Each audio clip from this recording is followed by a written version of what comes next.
ఇటు జిల్లా ఎస్పీ అశోక్ అయితే చాలా సీరియస్ గా ఈ కేసు దర్యాప్తును కొనసాగిస్తా ఉన్నారు. ఇప్పటికైతే పూర్తిగా దాదాపు నలుగురు వారి ఎవరైతే వైష్ణవి హత్యకు గురి కాబడిందో వారి కుటుంబ సభ్యుల ప్రమాదం ఉంది ఇందులో అని చెప్పి నిర్ధారించినట్లు మనకు సమాచారం అందుతా ఉంది. ఆ కోణంలోనే ఇప్పటికే నలుగురిని కూడా అరెస్ట్ చేశారు. ఆ నలుగురు ఎవరైతే సురేంద్ర అమ్మాయికి అన్నవంతగా అవుతాడో సురేంద్రతో పాటు మరో ముగ్గురు వ్యక్తులను కూడా అదుపులోకి తీసుకున్న విచారణ కొనసాగించి వారు దాదాపు ఇప్పటికే నేరాంగీకారం కూడా చేసినట్లు వార్తలు అందుతా ఉన్నాయి.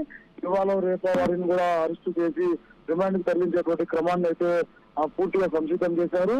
వైష్ణవిని అంత పైశాచికంగా హత్య చేసి కేవలం ఈ పరువు హత్యగానే చేశారా లేకుంటే ఆస్తి తగాదాలు కావచ్చు మరో వ్యవహారం ఏదైనా దీని వెనుక ఉందా అన్నటువంటి కోణంలో అయితే ప్రస్తుతంగా పోలీసులు సమాచారం సేకరించారు.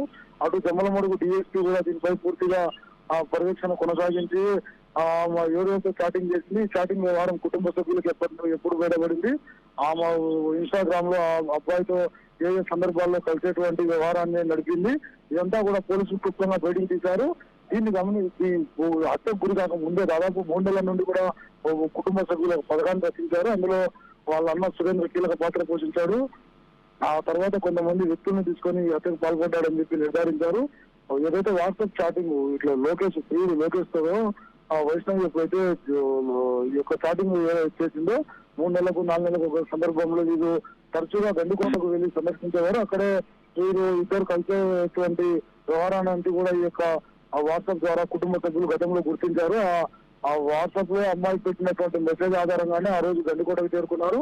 అక్కడ ఉన్నటువంటి కొంతమంది ఈ యొక్క బంధువులను తీసుకొని ఈ హత్యకు పాల్పడ్డారన్నటువంటి నిజ నిర్ధారణ అయితే చేసినట్టు ఇప్పటికే తెలుస్తా ఉంది. ఈ కోణంలోనే పోలీసులు పూర్తి విచారణ కొనసాగించారు. అందుకు అనుగుణంగానే కేసులను కూడా ప్రిపేర్ చేశారు.